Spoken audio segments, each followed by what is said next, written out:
Tonight, protests mar the LNP official campaign launch when new details of the juvenile detention plan were revealed.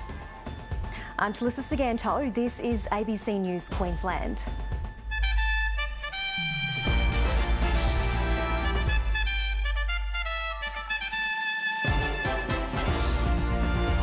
Screaming fans are gifted hourglass and meeting with the Governor-General, the King and Queen's first day of public engagements. Dozens killed in an Israeli strike on northern Gaza after Prime Minister Benjamin Netanyahu says his home was targeted. And Queensland researchers launching a clinical trial in the hope of helping spinal injury patients.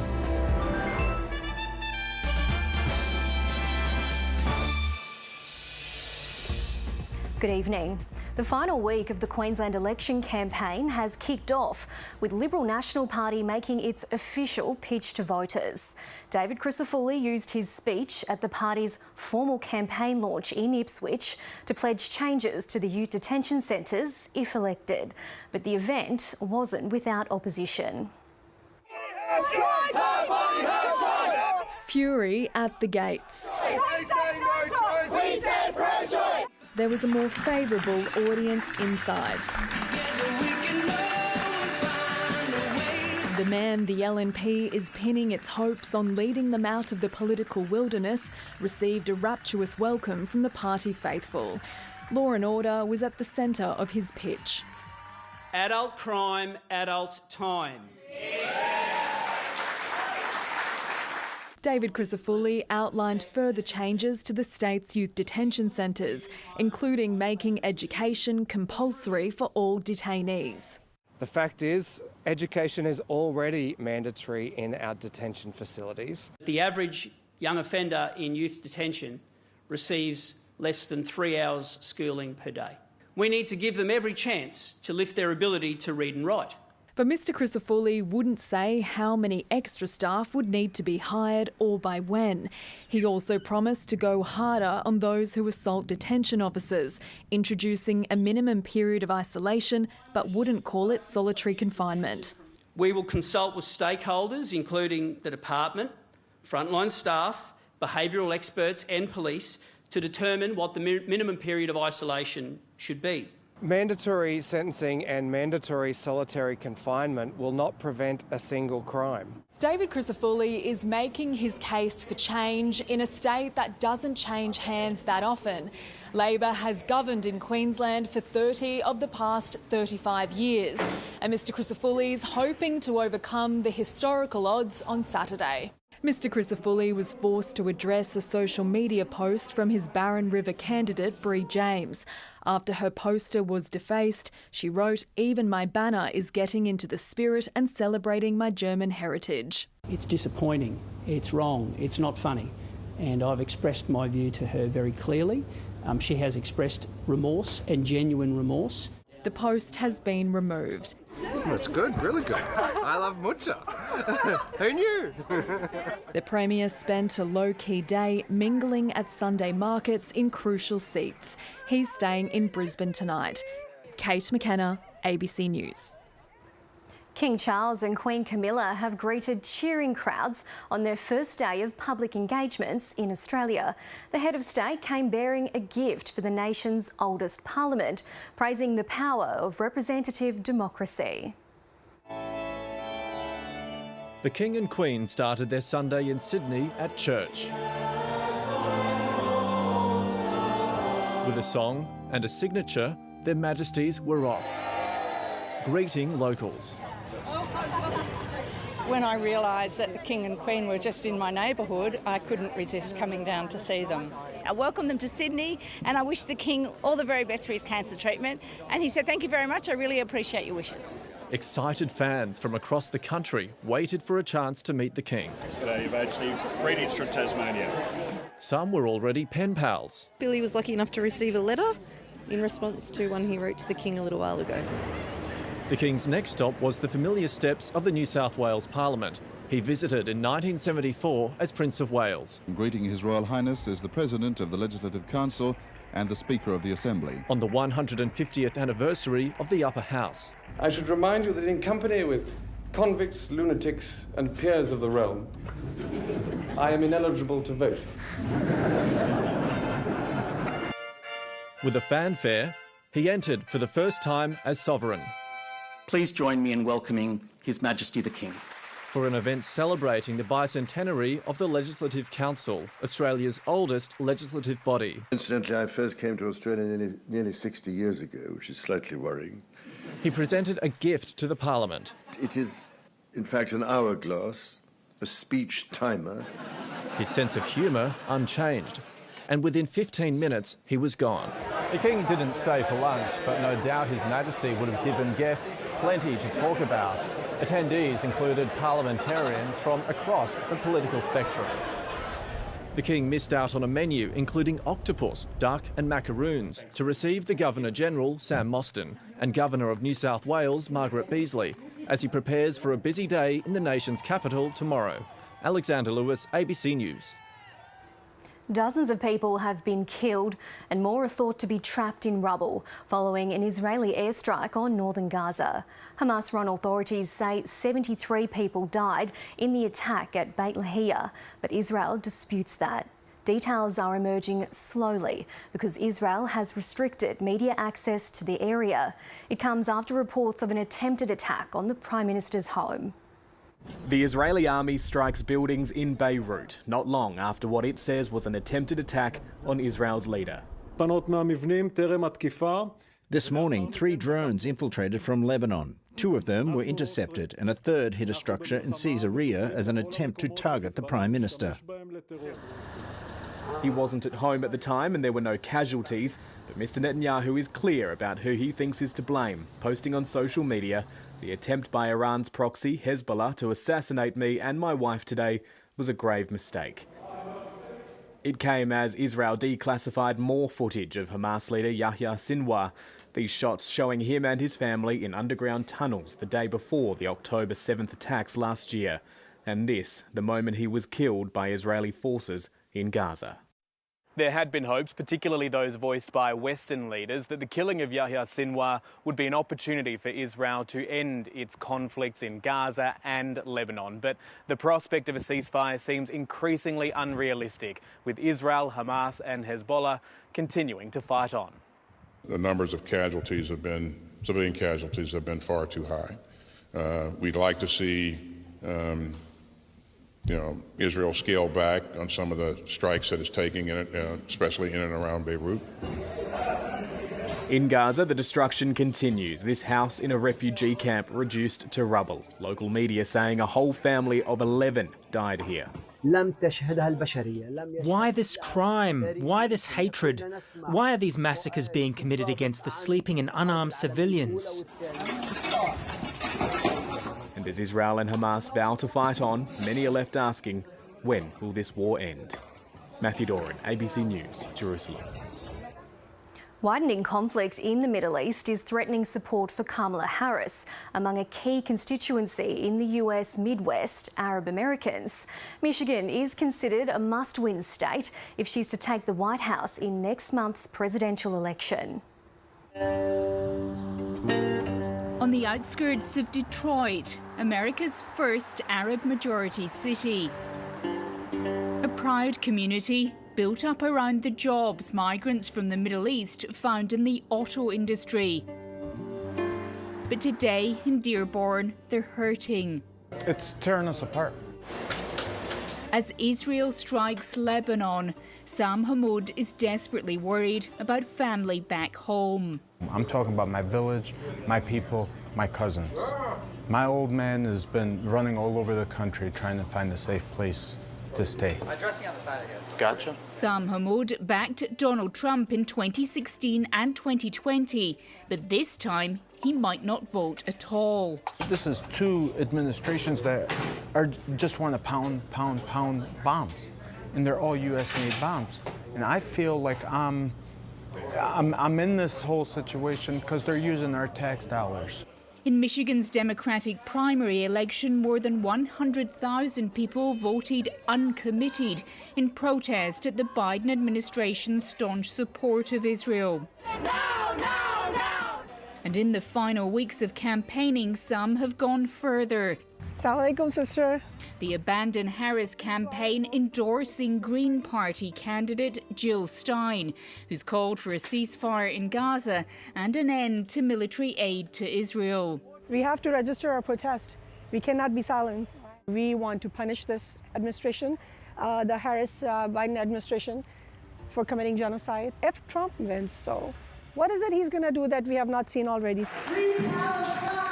Jill Stein is polling at around 1%, but that's enough to worry the Democrats. Third-party votes in the United States, it's unfortunate, but they have the potential to be spoiler candidates. Democrats blame Jill Stein for robbing them of victory when she took votes in key swing states in 2016, and they're now targeting her. She's not sorry she helped Trump win. That's why a vote for Stein is really a vote for Trump. Well, we actually say bring it on, because every time they try to smear us, they produce a huge counter reaction. Jill Stein makes no excuses for drawing votes from the main parties. For the most part, people are not supporting that candidate. They're voting against the candidate that they hate the most. This is not what democracy needs. It's a vote for Jill Stein. It's not a vote for Trump, and it's not a vote for the Democrats. Sujud Hamadi is a Dearborn lawyer. She was a long-term Democratic voter, but this time she'll be backing Jill Stein. If they want our vote, then they need to do what it takes to garner our vote instead of pushing our backs up against the wall and telling us to vote for the lesser of two evils. We love this place. With polls neck and neck, both Donald Trump and Kamala Harris are making multiple campaign stops in Michigan. It's a significant concern, I think, for the Harris campaign. If they can limit the damage and turn up the heat on the African-American turnout, maybe that's enough, right? But Trump is doing the same thing in other parts of the state with other constituencies. Donald Trump caused an upset when he took Michigan in 2016 by 11,000 votes. Now, Joe Biden won it back for the Democrats in 2020 with 154,000 votes. And it just shows you how small shifts in a community like this one could determine who wins the White House.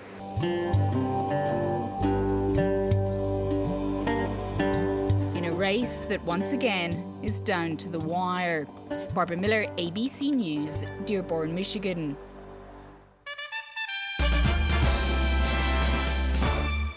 Two people are dead and two others have been injured in a head-on collision in the Moreton Bay region. Emergency services were called to the Diagula Highway at Wamuran about 3 o'clock this afternoon. Police say one vehicle allegedly crossed to the wrong side of the road and crashed head-on with a car carrying 3 people. 2 family members were killed and a third is seriously injured. The highway is expected to remain closed for several hours with detours in place. The ACT's longest-serving Chief Minister, Andrew Barr, has led Labor to a historic 7th term in government. Early in the vote count, it appeared the Canberra Liberals may have done enough to end Labor's 23 years in power, but it soon became clear Labor would retain its 10 seats. And though the Greens lost 3 seats, including those of 2 ministers, they held enough ground to open the way for another Labor-Greens coalition government. 2 independent candidates are also set to join the Legislative Assembly. A new political era in Indonesia has begun as Prabowo Subianto is sworn in as president.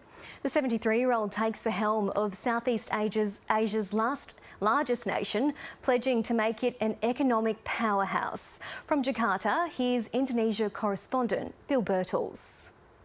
Akan memenuhi kewajiban Presiden Republik Indonesia. This moment was decades in the making. Prabowo Subianto has long sought the country's top job. Now this blue blood of Indonesian political and military circles has promised to rule for the country's most vulnerable. A free nation is a nation where the people are free. People need to be free from fear, poverty, hunger, lack of education, oppression and suffering. The former general was ousted from the military once over brutal tactics against opponents of his then father-in-law, the dictator Suharto.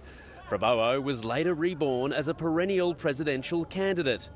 With the backing of his former rival, the popular outgoing president Joko Widodo, he won a landslide election victory earlier this year. He's expected to have a bigger voice on the world stage than his predecessor. We have to show solidarity. We must defend all the oppressed people in the world. That's why we support freedom for Palestinians. The beginning of the Prabowo era marks the end of a decade of Joko Widodo, but the outgoing leader won't be far from the centre of power. His son, Gibran Rakabuming Raka, is the new vice president. At 37, he's seen as a sign of continuity and a symbol of how his father will continue to have influence behind the scenes. Phil Birtles, ABC News, Jakarta. Queensland researchers are embarking on a landmark clinical trial using a patient's own nasal cells in the hope of finding a treatment for spinal cord injuries. While it's in its early stages, they are optimistic it will one day help transform the lives of patients. Joseph Pernew was a talented rugby league player with a bright future. All the way, Joe! Known as Big Joe, the teenager had been signed by the Titans. But last year, his life changed in an instant. I was playing footy and collided with a goalpost, so yeah. His spinal cord was severed, the catastrophic injury keeping him in hospital for 11 months. Getting the news that I may not be able to move or walk again, it's obviously the greatest news to hear. The now 18-year-old came home just in time for his school formal. He's patiently working to regain some function. Nice, brother. It's individuals like Joe these Queensland scientists want to help. Decades of groundwork has led to a Phase 1 clinical trial. They're using a patient's own olfactory cells to grow nerve bridges, which are transplanted into their injured spinal cord. The olfactory and sheathing cells have very special properties. The olfactory nerve is the only nerve in our body that regenerates every day as part of its normal function. Alongside physical rehabilitation, it's hoped the therapy will improve sensory, motor, bowel and bladder function. It gives them more independence, less carer support, and they can get back to jobs or to education or to get out into the community more easily. It can seem small, but for us it means the world and can make a major difference in our lives. 30 participants will be recruited from Brisbane, Sydney and Melbourne. Some people have even moved here from overseas in the hope they'll be accepted. While the trial is only in its infancy and will need more funding, it's a cause for optimism. Baby steps. Emma Pollard, ABC News, Brisbane. Carbon credits are supposed to offset emissions released into the atmosphere.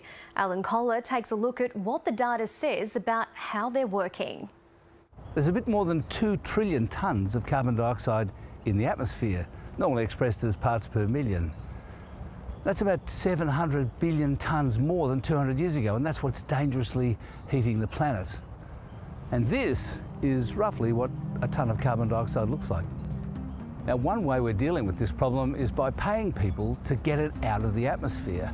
And the system for achieving that is by giving them a certificate for every tonne of CO2 that they're responsible for removing. And they can sell that on the market. These are also called offsets. Right now, you can get $37 for one of those certificates on the Australian market.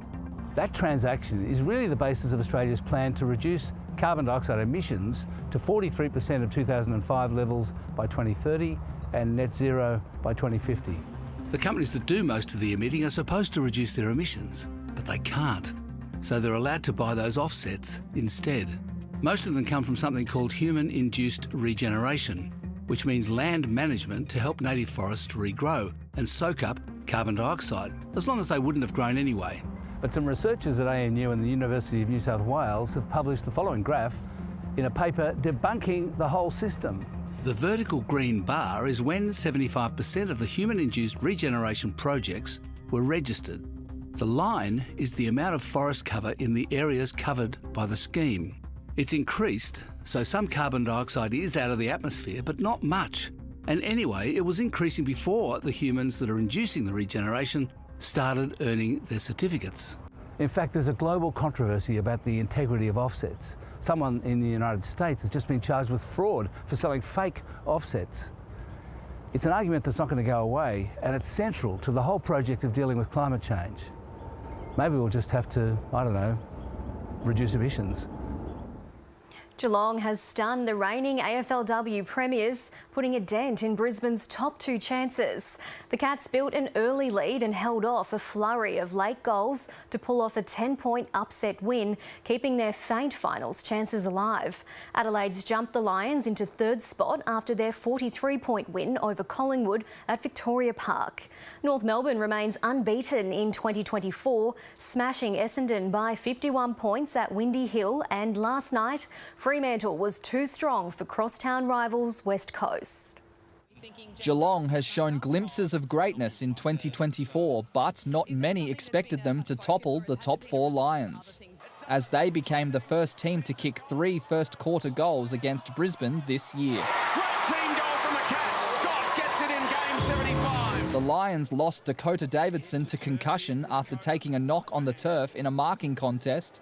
Michaela Bowen, making a moment of confusion, work to her advantage.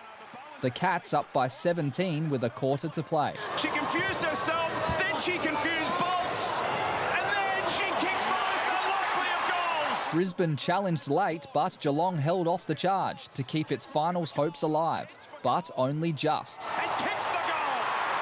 Here's it for the Cats. A burst water pipe almost caused a delay ahead of Collingwood's clash against Adelaide. Both sides going hard for the footy early, Chelsea Randall and Eliza James meeting head-on on the wing. Big collision coming up! After a tight first half, the Crows kicked away in a low-scoring contest. And the kicks towards goal, and it's just dribbled through! The win moves them up to third spot on the ladder, a top 2 finish still within reach.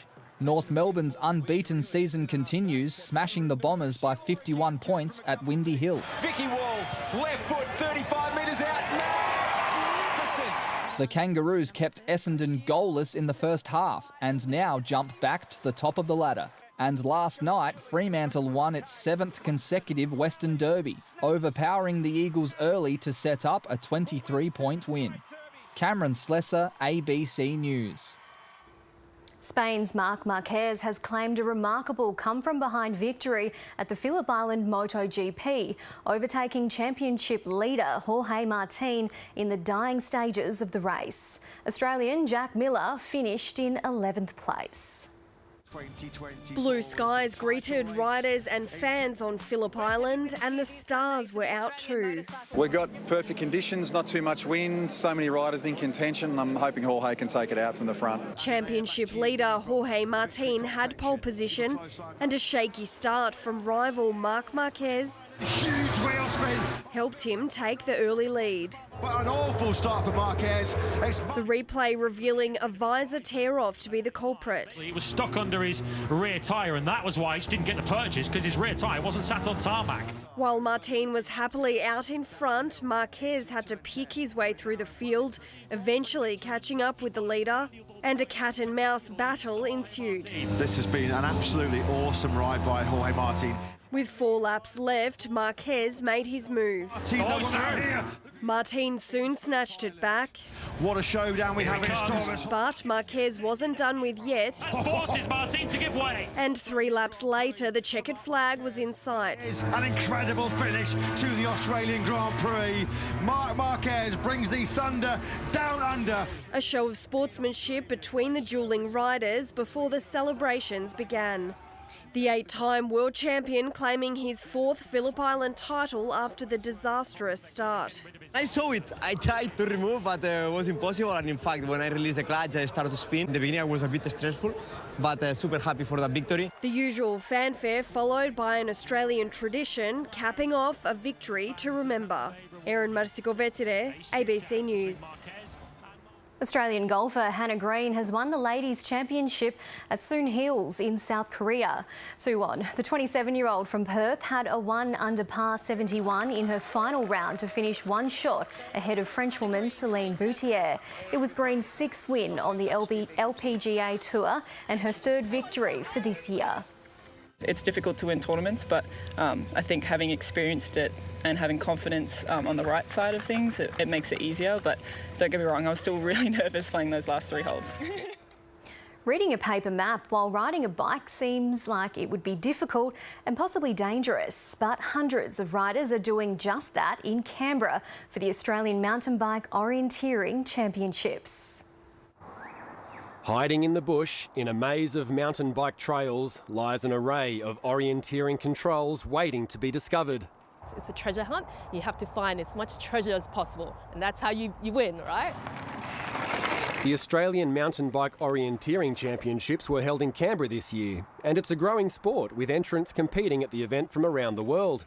Joe Sheriff came from New Zealand's South Island, along with more than 40 countrymen and women to take on Canberra's trails. You have this map with a number of control points drawn on it. You don't see the map before you start, and you pick up the map, you've got the position of the start on it, and you race around between a number of control points as quickly as you can. And it's not necessarily the fittest rider that will be first past the post. Mountain bike orienteering is so cool and exciting because it's not clear who wins. You can easily beat someone who may beat you in a normal run or normal ride, but you can beat them with your wits. So it's planning the best course, using the contours and being smart about it. With differing categories and age ranges, the relatively new sport provides an opportunity for newcomers and veterans alike to test their map reading skills on familiar or unfamiliar trails. Part of the mountain bike orienteering thrill that you can be lost. And if you're not lost, you feel as a champion, you feel as a hero. So it's much better to know where you are and ride slowly in the right direction than ride hell for leather in the wrong direction. Taking multitasking to the next level. Matt Roberts, ABC News, Canberra. Weather now with Jenny Woodward. And Jenny, that is a great shot. Yes, it's very dramatic, isn't it, Talissa? Hello, everyone. Don went to Mount Archer in Rockhampton last night to capture the fiery skies, while at Yeronga in Brisbane, it was a very low tide on the river this morning when Lisa had the camera out. Di caught the cloud reflections in the water at Kilcoy. That looks fabulous. And last week, Ash watched the storms rolling in over the North Burleigh beach. Well, we've had a few showers and storms extending from the southeast inland right up to the northwest this afternoon, but there hasn't been much in it. Mostly sunny skies and temperatures well above average over the northern half. Now, Burketown was the hottest on 41, while it got to 39 in Winton and 33 in Rockhampton this afternoon. The southeasterly change brought some welcome relief from the heat to the southeast. Figures were 7 degrees cooler than yesterday, 27 the top in Toowoomba. And Brisbane got to 27 as well, with 26 in Redcliffe and a cool 24 on the Gold Coast. Onto the satellite, and you can see it's mainly clear skies over Queensland, but we do have some storms over the Territory sneaking into the northwest, and then that shallow line across to the coast. Now, the big cold front in the southwest looks very impressive, but it's only expected to bring falls of 5 to 10 millimetres. Perth will be cloudy tomorrow, however, with a top of 20 degrees. Adelaide heading for 30 in the hot northerly winds ahead of the front. A sunny day for Canberra with 24, and Sydney windy with large and powerful surf conditions. Onto the chart, and this trough is going to stagnate over the interior over the next couple of days, so there'll be some showers and storms about, and the hot northerlies will persist to the northeast of the line, and we'll have those east-southeasterlies to the south. Now, they'll start to freshen along the coast, and there's a warning for Gold Coast waters tomorrow. The showers will start to build in eastern districts as that ridge develops, while the next trough will move through later in the week, and we might see some showers and storms returning to the southeast corner. But tomorrow, onto the forecast, and most of the tropics sunny, but there's the chance of a few storms inland from Townsville and over the tropical interior right out to the Gulf country. Inland, it's going to be sunny in the southwest corner, but there's the chance of a few showers and storms east of about Longreach. They're expecting 40 degrees tomorrow. A couple of showers about the coast, but otherwise fine across the southeast and into the Downs and Granite Belt. 28 the top in Gympie and Kingaroy. Brisbane will be mostly sunny. We'll have winds turning easterly to 25 kilometres an hour early afternoon. 28 the top in the city, up to 30 in Ipswich, 31 for Gatton. On Moreton Bay, southerlies to 15 knots, tending southeasterly in the middle of the day, pushing up to 20 knots in the southern bay later. And then a couple of showers around for the rest of the week, but But Talissa, those temperatures will really peak on Thursday. We're looking at 32 to 35 degrees. They're looking like summer temperatures there, Jenny. Thanks for that. That's news for the moment. And thanks for your company. We'll keep you up to date on our website. Good night. Next.